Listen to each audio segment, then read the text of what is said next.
اور ہر کسی کی یہ خواہش تھی کہ وہ حضرت یوسف علیہ السلام کو خرید لے۔ اور ادھر زلیخا کے شوہر عزیز مصر کو جب اس بات کی خبر ملی تو عزیز مصر نے حضرت یوسف علیہ السلام کو ان کے وزن کے برابر سونا دے کر اور ان کے وزن کے برابر مشک اور ریشمی کپڑے دے کر خرید لیا۔ اس طرح عزیز مصر حضرت یوسف علیہ السلام کو اپنے گھر لے آیا، جیسا کہ اللہ تبارک و تعالیٰ قرآن پاک میں اس واقعے کی طرف اشارہ کر کے ارشاد فرماتے ہیں، اور مصر والوں میں سے جس نے حضرت یوسف علیہ السلام کو خریدا تھا اس نے اپنی بیوی سے کہا، اسے بہت عزت اور احترام سے رکھو، ممکن ہے یہ ہمیں فائدہ پہنچائے، ہم اس کو اپنا بیٹا بنا لیں۔ یوں ہم نے مصر کی سرزمین میں یوسف کے قدم جما دیے۔ میرے دوستو، یوں حضرت یوسف علیہ السلام بکتے بکتے عزیز مصر کے محل میں پہنچ گئے۔ حضرت یوسف علیہ السلام عزیز مصر کے محل میں سکون سے رہنے لگے۔ حضرت یوسف علیہ السلام کیونکہ بچپن ہی سے حسن میں باکمال تھے، لیکن آپ نے جب اپنی جوانی کی دہلیز پر قدم رکھا تو آپ کا حسن اپنے عروج پر آ گیا۔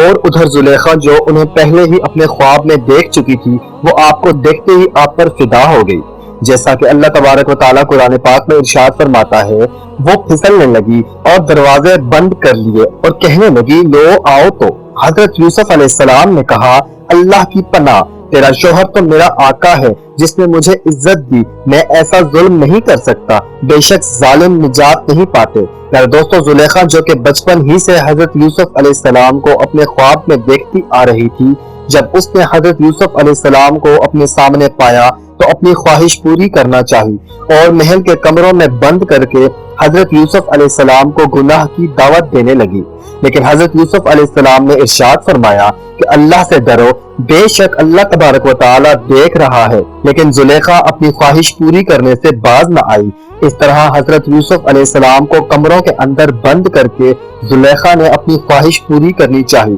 تو حضرت یوسف علیہ السلام دروازے کی طرف بھاگے اور دروازے اللہ تبارک و تعالیٰ کے حکم سے کھلتے گئے۔ اس طرح جب حضرت یوسف علیہ السلام بھاگتے بھاگتے محل کے آخری دروازے تک پہنچے تو زلیخا نے حضرت یوسف علیہ السلام کو پیچھے قمیض سے پکڑ لیا، جس کی وجہ سے قمیض پیچھے سے پھٹ گئی۔ حضرت یوسف علیہ السلام نے جب آخری دروازہ کھولا تو اپنے سامنے عزیز مصر کو پایا۔ عزیز مصر نے جب حضرت یوسف علیہ السلام کو بند کمروں سے نکلتے ہوئے دیکھا تو زلیخا نے شور مچانا شروع کر دیا کہ یوسف میرے ساتھ بدکاری کرنا چاہتا ہے، اور زلیخا اپنے شوہر عزیز مصر سے بولی کہ جو شخص تیری بیوی کے ساتھ برا ارادہ کرے، بس اس کی سزا یہی ہے کہ اس کو قید کر دیا جائے اور اسے دردناک سزا دی جائے، جیسا کہ اللہ تبارک و تعالیٰ سورہ یوسف میں ارشاد فرماتے ہیں کہ حضرت یوسف علیہ السلام نے فرمایا کہ یہی مجھے اپنی نفسانی خواہش پوری کرنے پر مجبور کر رہی تھی۔ اس وقت عزیز مصر نے حضرت یوسف علیہ السلام سے پوچھا کہ تمہارے پاس کیا ثبوت ہے؟ مفسرین لکھتے ہیں کہ اس وقت اس کمرے میں حضرت یوسف علیہ السلام اور زلیخا کے علاوہ ایک ایسا بچہ موجود تھا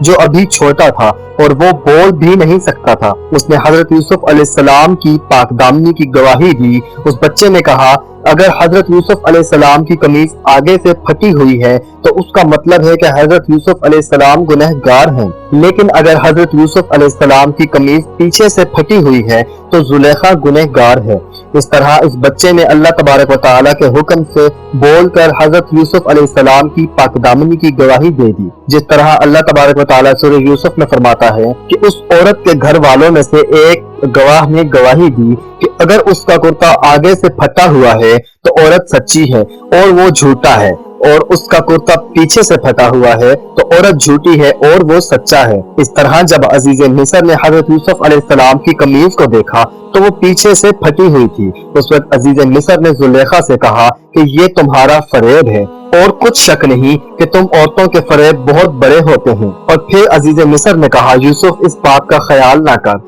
اور زلیخا تو اپنے گناہ کی بخشش مانگ، بے شک خطا تیری ہے۔ پھر دوستو، زلیخا کا حضرت یوسف علیہ السلام کو گناہ کی دعوت دینے کا یہ واقعہ پورے مصر میں مشہور ہو گیا، اور پورے مصر کی عورتیں زلیخا پر لعن طعن کرنے لگی کہ اپنے غلام کے ساتھ عشق میں مبتلا ہو گئی ہے اور اپنے غلام کے ساتھ عشق کر بیٹھی ہے۔ اس طرح مصر کی تمام عورتوں نے جب اندر ہی اندر چرچا کرنا شروع کر دیا کہ عزیز مصر کی بیوی اپنے غلام کو چاہتی ہے، اس کی محبت کے اندر گرفتار ہو گئی ہے۔ جب زلیخا نے یہ دیکھا کہ پورے مصر کے اندر مجھ پہ لعن طعن ہو رہی ہے، تمام عورتیں مجھے غلط سمجھ رہی ہیں، اس وقت زلیخا نے تمام مصر کی عورتوں کو حضرت یوسف علیہ السلام کا حسن دکھانے کا ارادہ کیا تاکہ ان کو بھی پتہ چل سکے کہ حضرت یوسف علیہ السلام کتنے حسین اور جمیل ہیں اور زلیخا کس وجہ سے ان پر فدا ہوئی ہے۔ ایک دن زلیخا نے تمام بڑے بڑے امراء کی عورتوں کو اپنے محل کے اندر دعوت دی اور مصر کی ان تمام عورتوں کو پھل تراشنے کے لیے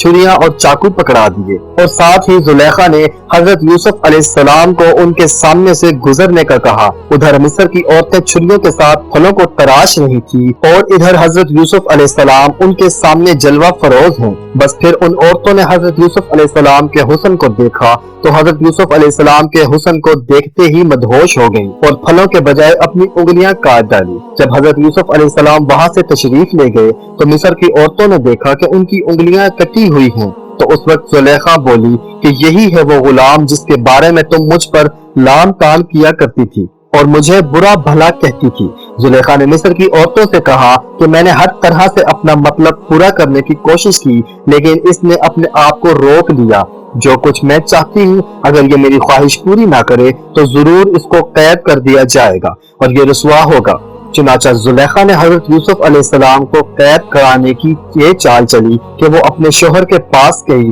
اور اس کو کہنے لگی کہ پورے مصر میں مجھ پہ لان تان ہو رہی ہے اور لوگ مجھے برا بھلا کہہ رہے ہیں، کیوں نہ ہو کہ حضرت یوسف علیہ السلام پر اس بدکاری کی تہمت لگا کر اس کو قید میں ڈال دیا جائے۔ اس طرح مصر کے لوگ یہ سمجھیں گے کہ غلام کا گناہ ہے اور میری عزت بھی بچ جائے گی۔ چنانچہ اس طرح زلیخا نے اپنے شوہر کی بہت منت سماجت کی تو عزیز مصر حضرت یوسف علیہ السلام کو قید کرنے کے لیے راضی ہو گیا۔ عزیز مصر جب یوسف علیہ السلام کے پاس گیا اور حضرت یوسف علیہ السلام سے کہنے لگا میری بیوی کی عزت پورے شہر میں داؤ پر لگ گئی ہے، اب تمہیں قید میں ڈالنا میری مجبوری ہے۔ چنانچہ عزیز مصر نے جب حضرت یوسف علیہ السلام کو قید میں ڈال دیا، اس طرح حضرت یوسف علیہ السلام نے اپنی زندگی کے 7 سال بے گناہ قید کے اندر گزار دیے۔ 7 سال بعد عزیز مصر نے عجیب و غریب خواب دیکھا جس کی تعبیر حضرت یوسف علیہ السلام نے بیان کی۔ اس طرح خواب بتانے کے بعد حضرت یوسف علیہ السلام کو قید سے رہائی مل گئی۔ چنانچہ قدرت الہی سے ایسا ہوا کہ عزیز مصر جب حضرت یوسف علیہ السلام پر ایمان لے آیا اور اپنی وفات سے پہلے ہی مصر کے تمام تر اختیارات حضرت یوسف علیہ السلام کے سپرد کر دیے۔ چنانچہ اس طرح عزیز مصر ریان بن ولید نے حضرت یوسف علیہ السلام کو ہی عزیز مصر مقرر کر دیا۔ عزیز مصر کی وفات کے بعد وقت یوں ہی گزرتا گیا اور زمانے نے کئی عروج و زوال دیکھے، اور عزیز مصر کی وفات کے بعد زلیخا تنگ دست اور محتاج ہو چکی تھی۔ اس پر بڑھاپا غالب آ چکا تھا اور اس کی آنکھوں کی بینائی چلی گئی تھی۔ زلیخا کی اس بے بسی اور حالت کو دیکھ کر کسی نے زلیخا کو یہ مشورہ دیا کہ آپ اپنی بے بسی اور اپنا معاملہ حضرت یوسف علیہ السلام کی بارگاہ میں پیش کریں، جو کہ اس وقت کے بادشاہ تھے۔ ہو سکتا ہے کہ حضرت یوسف علیہ السلام آپ پر رحم فرمائیں اور آپ کی مدد کریں اور آپ کو غنی کر دیں، کیونکہ آپ نے بھی ان کا خیال رکھا تھا اور ان کو عزت دی تھی۔ چنانچہ زلیخا ایک ایسے ٹیلے پر بیٹھ گئی جہاں سے حضرت یوسف علیہ السلام گزرا کرتے تھے اور وہاں بیٹھ کر حضرت یوسف علیہ السلام کا انتظار کرنے لگی۔ ادھر جب حضرت یوسف علیہ السلام اپنی قوم کے تقریباً 1 لاکھ معزز لوگوں کے ساتھ اور وزیروں اور مشیروں کے ساتھ نکلے تو زلیخا نے حضرت یوسف علیہ السلام کی خوشبو کو محسوس کر لیا اور آپ کھڑی ہو گئی اور حضرت یوسف علیہ السلام کو آواز دی اور کہنے لگی کہ پاکی ہے اس ذات کے لیے جس نے گناہ کے سبب بادشاہ کو غلام اور اطاعت کے سبب غلام کو بادشاہ بنا دیا۔ کیونکہ زلیخا بالکل بوڑھی ہو چکی تھی تو حضرت یوسف علیہ السلام نے پوچھا کہ آپ کون ہیں؟ تو زلیخا نے جواب دیا کہ میں وہ ہوں جو آپ کی خدمت کیا کرتی تھی اور آپ کے بالوں میں اپنے ہاتھوں سے کنگھی کیا کرتی تھی اور آپ کی رہنے کی جگہ کو خود صاف کیا کرتی تھی۔ اب مجھے میرے گناہ کی سزا مل چکی ہے، میری قوت ختم ہو چکی ہے، میرا مال ضائع ہو گیا ہے، میری آنکھوں کی روشنی چلی گئی ہے اور میں لوگوں سے سوال کرنے پر مجبور ہو گئی ہوں۔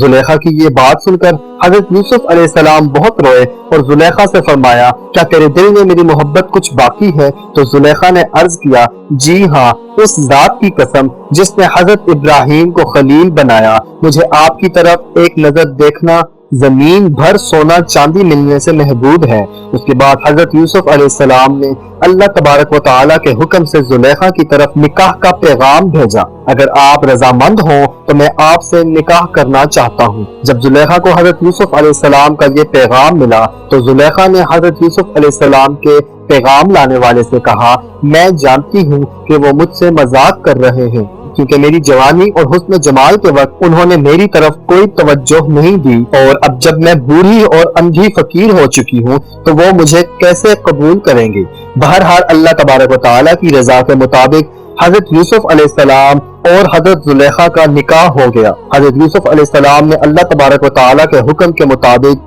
اللہ تبارک و تعالیٰ کے اسم اعظم کا وسیلہ پیش کرتے ہوئے اللہ تعالیٰ کی بارگاہ میں دعا کی، تو اللہ تبارک و تعالیٰ نے حضرت یوسف علیہ السلام کی دعا کے صدقے حضرت زلیخا کا حسن و جمال، بصارت اور جوانی لوٹا دی۔ جب حضرت زلیخا کا حضرت یوسف علیہ السلام سے نکاح ہوا تو اس وقت آپ باقرہ تھی اور آپ کے بطن اطہر سے 2 بچے پیدا ہوئے۔ پیارے دوستو، اس طرح اللہ تبارک و تعالیٰ نے حضرت یوسف علیہ السلام کو مصر کے غلام سے مصر کا بادشاہ بنا دیا۔ بے شک اللہ تبارک و تعالیٰ ہر چیز پر قادر ہے۔ اللہ تبارک و تعالیٰ سے دعا ہے کہ ہمیں دین اسلام پر چلنے کی توفیق عطا فرمائے۔